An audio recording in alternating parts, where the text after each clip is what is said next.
Delighted to say that joining me today, I haven't seen him for a little while, journalist and broadcaster Benjamin Butterworth. Morning. Good morning, Julia. Looking very dashing today, if you don't mind me as saying, are you, sir. as always. Oh, darling. Oh, thank God for a trowel full of makeup, eh? That's all I can say. Shabana Mahmood, you're a lefty liberal. Although you talked a lot of sense on quite a lot of things lately, so it makes me wonder whether he's coming over to our side. Gradually, the facts will win them over, folks. But Shabana Mahmood, people are saying she's very impressive. She hasn't done anything yet. She hasn't done anything other than, as Justice Secretary, release a load of criminals onto the streets. So when the prisons were over full. So we have to wait and see whether she can turn words into actions. But she's had to defend her plan to deport failed asylum seekers, including families with children. What do you make of her plans, as what we know about them so far? We haven't seen the bill yet, the Act of Parliament. She's got to get it through. What do you make of the criticisms of her from the left, from the right? Doesn't go far enough, goes too far. What do you make of it? I mean, I think, this is the biggest rewriting of our asylum rules in generations, if not, more than a generation. And so it's quite significant. The idea that you don't have the automatic right to bring your family here as an asylum seeker, that you can every 30 months be reassessed whether you're sent back to your home country. So Syria, for example, which has become safe quite unexpectedly. You could see lots of safer. I mean, I've been to Syria. It's a beautiful country. I think many Syrians would quite like to go back that came here. So, I think it's a good idea. I also think that, you mentioned the criticism from the left. So the Green Party MP, Carla Denyer, was saying that it was stoking division, and so did a Liberal Democrat MP, which, as you mentioned at the top of the show, Shabana Mahmood was very angry about, because she said, she knows racist division better than any of those people lecturing her. Shall we play a little clip of that before you carry on? And obviously edited. Have you got kids listening? This is what Shabana Mahmood had to say on basically the idea that, stoking division. This was actually to a white Lib Dem shadow Home Office minister, a white man. This is what Shabana Mahmood had to say. Unfortunately, I am the one that is regularly called a told to go back home. It is I who knows through my personal experience and that of my constituents just how divisive the issue of asylum has become in our country. And I do say to him, I wish it were possible to say that there isn't a problem here, that there's nothing to see, and that it is all in fact just extremist right-wing talking points. But this system is broken, and it is incumbent on all members of Parliament to acknowledge how badly broken the system is. It's interesting, though, isn't it, Benjamin, that Shabana Mahmood is almost saying we have to do something about it because I've received racist abuse, as have many other people of colour, called an effing P word. I'm not saying words. She got rebuked, actually, in the Parliament. You're not supposed to use that language, even if you're quoting someone else in Parliament. But she's almost saying, well, because there's all this division, that's why we need to act. But basically, she's kind of blaming the racists for why we need to deal with the asylum system, isn't she? But no, we need to deal with the asylum system because it's unfair to have a load of people who've got no right to be in this country being in this country. Isn't that? That's got nothing to do with whether someone calls her a horrible, nasty, abusive, racist slur. Well, I think she was saying two things. One is that she didn't want to be lectured on what division looks and feels like by people who've probably never been on the receiving end of it. She knows. I'm called a gammon. Does that count? She, not bad, is it? I've called you worse. So on air. Yeah. So she was saying about how she doesn't want to be lectured by those people, because when you have these kind of divisions in society, the people that are on the harshest end of it are people that look like Shabana Mahmood. Yeah. So she understands what the question is. I think the second part she was saying is not that the racists are determining the policy in some way, but that if you don't resettle how we deal with asylum seekers, then you will break the consensus for a generation. Yeah. And so you have to change what the government is doing, what the country is doing. Otherwise, you're going to get a situation where people don't want to help or take anybody, which I think, certainly people like Shabana Mahmood don't want to end up there. We are totally in that scenario now. I mean, JK yesterday took a call from, a voicemail from a woman called Sarah, and they played it out again today. And it's very, very clear. I mean, she's like, I'm done. I've had enough. People, I don't care anymore. I don't care. And that's the point. When I read stories now about, X number of asylum seekers on a dinghy in the Channel have died, and I don't want anyone to die. And we absolutely need to rescue people in that scenario because we are civilised human beings. But I don't really care. You're in a safe country, and you've chosen to take this absurdly risky situation. If you're putting a kid on those boats, as far as I'm concerned, you need to be prosecuted for putting your child at risk. But I don't care. It's just not my problem anymore. I just don't see why the whole of the first world needs to take on all the problems of the third world, and it's our problem. Because fundamentally, and especially the left insisting we do that, the left are the ones who say, oh, don't get involved in things going on in the third world. Don't.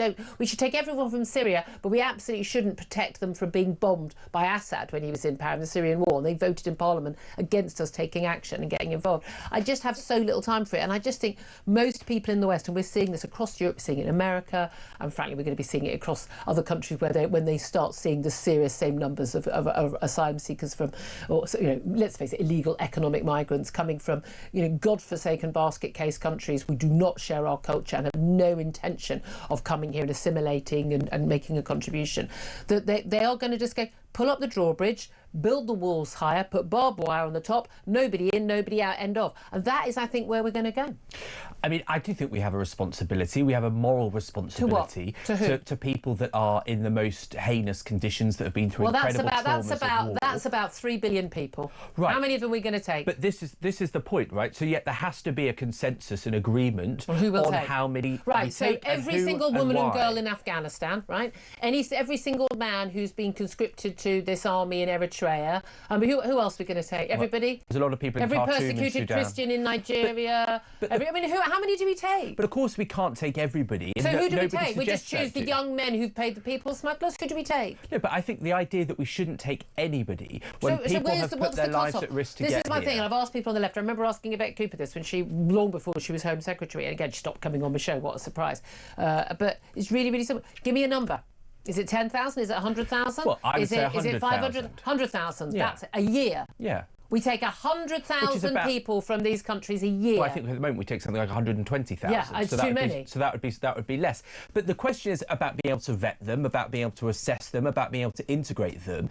And one of the can't integrate 100,000 people a year. Well, you can't, because no country's been able to do it. Look, tell me a country in the world that's been able to do that. One of the big problems is that when people arrive in this country or other European countries, they often are surrounded only by people from their own background. There's an activist I know called Luai Ahmed, who's from Yemen. He's a gay man who went to Sweden. He's now a Swedish citizen.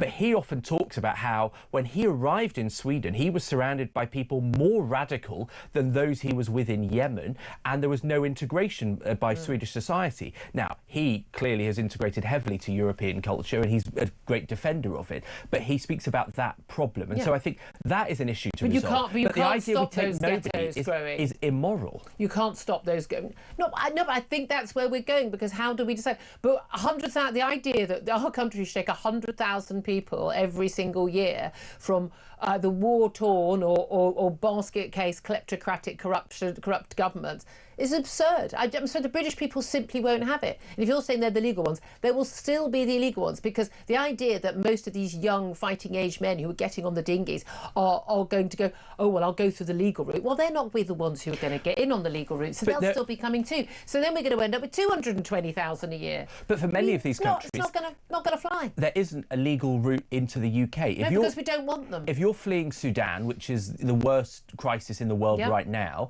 there is no legal route unless you come across, obviously it's not legal, but it's the route they will use across the channel. And so saying that they came illegally, well, they're not illegal. There is no other option. Do you remember Syria in 2015, when we were talking about absolutely dire straits, and lots of Europe, Angela Merkel in Germany went, yep, open the doors, come on in. They ended up, 1 million extra people. By the way, the unemployment rate, the crime rate, you just off the scale. Absolute disaster for Germany. That's partly fueled the AfD's rise, and quite understandably. But you're in this scenario where this country, David Cameron said, we'll take 5,000 a year. We'll take 20,000 in total refugees from Syria, 5,000 a year over 4 years, and that's what we'll take. Castigated in the media. The Liberal Democrats, the Labour Party, Green, everyone absolutely outraged by this. The media class horrified by this. When they did a poll, the majority of Britons said that was the right number, or most said it was too many. The British people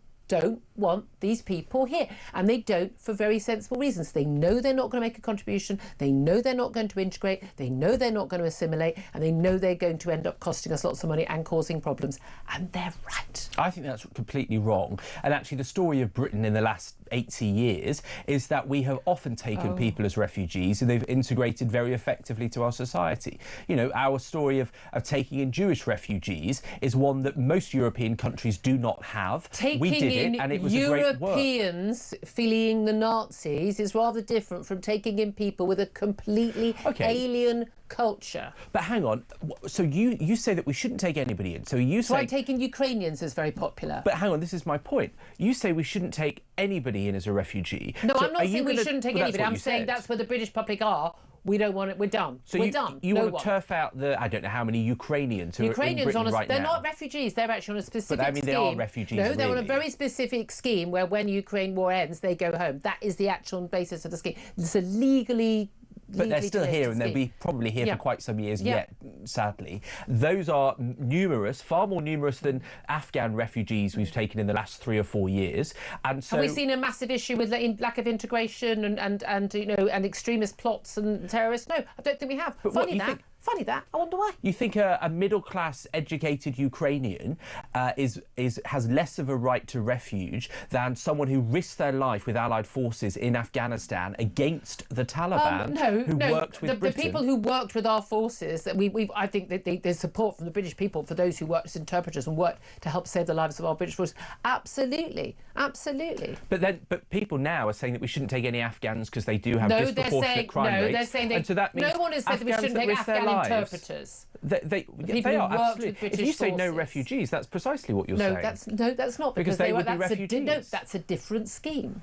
So it's a different scheme. It's not people who just randomly turn up on a boat. I'm afraid I think it is inherently racist to say that we should take people from Kiev, we should take people from Ukraine, which, you know, I'm not saying we shouldn't, we should, but the idea that someone in Khartoum, the capital of Sudan, in the worst genocide in the world, should not be able to have any possibility of help is wrong. There's a specific argument about taking people from Europe, a nearby country, allies, and taking them on a temporary basis. And people who are thinking, look, here's the thing, we can't take everyone from Sudan, can we? Can't take everyone from Eritrea, can't take everyone from Somalia. The vast majority of those people go to neighbouring countries. Why can't the people who come here also go to those neighbouring countries? Because the vast majority of people who have fled those wars are now safe. They're not in great conditions. And I know, and that's awful. I would suggest that one of the reasons why people want to come to this country is because we are a country that has fought over the centuries and over the decades of the last 125 years to actually keep our country safe, to defend our values, to extend our freedoms, to make our country stronger and better. And men and women, but mostly men, have gone to the trenches, gone to the front lines and laid down their lives to fight for our country to be where it is. I would suggest some of those men might be better off, actually their country would be better off, if they stayed and fought for their countries and fought for democratic rights, economic stability, fought against the tyrants and actually defended their own country, rather than going, I'm going to leave the women and the children and the elderly and I'm going to sod off to Britain and make a new life for myself. Maybe those aren't the people we want. Going out on a limb there, Benjamin. I don't think famine-ridden, frail men and women in Darfur being slaughtered in an ethnic cleansing have much option to realistically fight. Would you stay and fight? Well, they don't have much ability to fight when they have no access to money, to food, to weapons. So how do they fight? And of course, 2/3 of the world's refugees go to neighbouring countries. Yeah, exactly. So why do we need to take the others if they can go to neighbouring countries? The country that's taken the most refugees is Jordan. Most of the countries that are basket cake countries, it's not because they were colonised, it's not because of any nasty thing the West has done. It is largely because they have got completely corrupt, kleptocratic or lunatic religious governments. I'm sorry. I wish they didn't. I'm actually very supportive of the sort of the Bush doctrine, this idea that you go in and you actually liberate people from, the likes of the Saddam Husseins and whatever. It doesn't tend to work out very well for those people, though. Getting rid of Gaddafi, getting in Libya, getting rid of Saddam Hussein in Iraq or wherever, it tends not to work out very well. Maybe we can't solve all the world's problems, but maybe, you know what? Maybe it's not our responsibility. Maybe solving all the problems in Africa and all the problems in the Middle East where they don't directly impact on us isn't actually our responsibility. And maybe those people should be responsible for their own countries. That's an option. On the question of going in, I mean, I've been to many of the countries we're talking about. You are very well travelled. And one of the surprising things, when I was in Iraq this time last year, I wondered, as a Brit and with what happened in the war in Iraq in 2003, would they hate us? Actually, they were far more animated tweeted about the failure when ISIS was coming in and the failure of the US and the UK and Europe to go in and stop ISIS when they were slaughtering Iraqis. The same in Syria. They were more angry that we didn't help then than the invasion in 2003 in Iraq, which tells you a lot, you know. And many of the people that end up here, the question that Shabana Mahmood puts, that you could be sent back after, I think, 2.5 years if it's safe, many of those refugees would want to go back given the chance. Yeah, but they often don't. I mean, we haven't got to any other topics. This does not surprise me. Quite a lot of people want to have their say on the phone lines. That's absolutely for sure. Let me just mention also, just say we've got Kemi Badenoch. She's giving a pre-budget news conference right now, and she is talking about the next budget and saying that Rachel Reeves will talk about the wicked Tories, the black hole in the public finances. So she's going to claims that basically Rachel Reeves is going to put up people's taxes, spend more money on benefits. I mean, that is absolutely true. She's calling on the government to use their plan to make £47 billion of savings, including slashing £23 billion from the welfare bill, and says if this Labour government scraps the two-child benefit cap, as has been strongly hinted, Kemi Badenoch says, I want people to know that a future Conservative government will bring it back. I'd certainly support that. I've had some rows on and off there with Nigel Farage about that, because I think they're insane on that. But Nigel Farage, at the current time, with Zia Youssef, his policy chief, is unveiling his plan to deal with the budget black hole, and he's saying they can fill it in part with a massive cut to foreign aid to just £1 billion a year. I think it's 14 or 15 at the moment, down to £1 billion a year. I've got to be honest with you, very popular with voters, that one.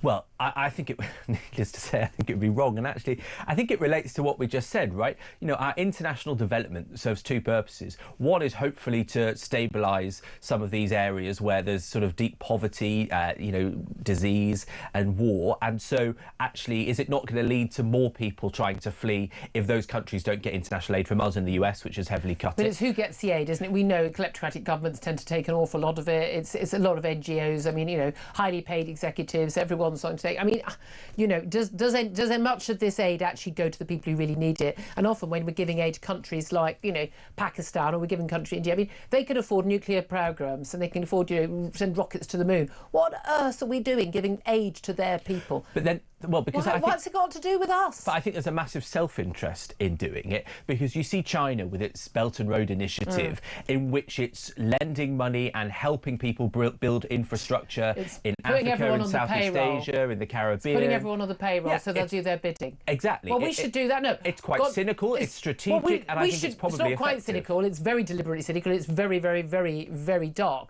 We should have been doing the same rather than going, oh, here's some money for some K-pop band or something.